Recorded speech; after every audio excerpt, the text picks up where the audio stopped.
Alam nyo, may mga kwento na hindi lang tungkol sa iisang pamilya. Minsan, ang kwento nila nagiging kwento na rin ng isang buong bansa. At isa na dyan ang dekada 70. Dito natin hihimayan kung paano ang personal na buhay ay naging salamin ng kasaysayan. Sige nga, isipin nyo to.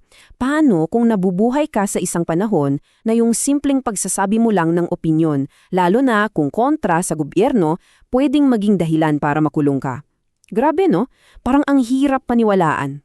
Pero yan mismo ang naging katotohanan dito sa Pilipinas noong dekada 70. Hindi ito katang-isip, ito ay isang napakahalagang bahagi ng kasaysayan natin na humubog sa kung sino at ano tayo ngayon. So paano ba nagsimula yung lahat? Well, noong 1972, idineklara ni Pangulong Ferdinand Marcos ang martial law. Mula raon, sunod-sunod na, maraming aktivista ang dinakip, yung media sobrang higpit ng kontrol, at sa pagdaan ng mga taon, talagang lumaganap ang takot na magsalita laban sa pamahalaan. Pero, sa gitna ng lahat ng kaguluhan at takot, may isang manunulat na nagkaroon ng tapang na isulat ang mga nangyayari. Walang iba kundi si Luwalhati Bautista. Sa pamamagitan ng nobela niya, binigyan niya ng boses ang isang buong henerasyong talagang sinubok ng panahon. Ngayon, pasukin natin ang mundo ng pamilya Bartolome. Dito natin makikita kung paano ang politika kayang-kayang hatiin ng isang pamilya at gawing isang battlefield kahit ang simpleng hapagkainan lang. So, kilalanin natin sila. Una, si Amanda, ang ina na isang tradisyonal na may bahay. Tapos si Julian, yung ama na pilit pinapanatiling buo ang pamilya. At meron silang 5 anak na lalaki na, nako, bawat isa may sariling landas at pananaw sa buhay. At dito na talaga nagiging komplikado ang lahat kasi sa dalawa sa mga anak nila makikita mo yung hati ng bansa. Si Jules, naging rebelde, sumali sa kilusan para labanan ang gobyerno. Tapos si Isagani naman, yung kapatid niya, pro-government at sumali pa sa US Navy. Imagine yun, yung away ng bansa nangyayari sa loob mismo ng bahay nila. Pero alam nyo, ang totoong puso ng kwentong to ay hindi lang yung revolusyon sa labas, kundi yung pagbabago sa loob ng isang tao. Ito yung kwento ng paggising sa kamalayan ng isang ina. Kasi habang yung mga anak niya ay isa-isang nasasangkot sa gulo ng panahon, si Amanda, nagsimula na siyang magtanong.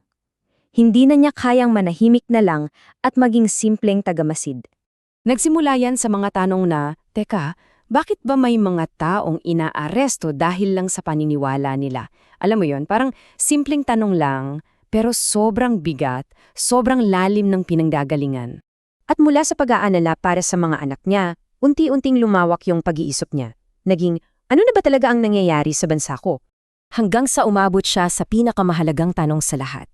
Ano ang papel ko sa gitna ng lahat ng ito? At yun yung turning point. Doon niya na-realize na hindi na siya pwedeng maging isang ordinaryong may bahay lang. Yung paglalakbay ni Amanda, naging isang napakalakas na simbolo. Naging salamin siya ng pagmulat ng maraming kababaihan noong panahong yon sa kanilang mga karapatan at sa kahalagahan ng boses nila sa lipunan. So bukod sa kwento ng pamilya, ano-ano pa ba yung mga malalaking issue na tinalakay ng nobela? Tara, silipin natin yung mga pangunahing tema na humubog sa magulong dekadang yun. Basically, 4 yung mga pangunahing tema. Una, yung paniniil ng gobyerno. Pangalawa, yung pagkakawatak-watak ng pamilya dahil sa politika. Pangatlo, syempre, yung pakikibaka para sa karapatan ng kababaihan. At pang-4, yung paggising ng kamalayang panlipunan ng mga tao. Okay, so kwento to mula pa noong 70s. Bakit nga ba importante pa rin siya hanggang ngayon? Pag-usapan natin yung walang kupas na pamana nito. Fast forward tayo sa taong 2002. Dito, muling nabigyan ng bagong buhay ang kwento ng dekada 70. Kasi noong taong yan, isinapelikula ang nobela. At ang gumanap na Amanda? Ang star for all seasons, si Vilma Santos. Dahil dito, yung kwento ng pamilya Bartolome na ipakilala at naipaintindi sa isang bagong henerasyon.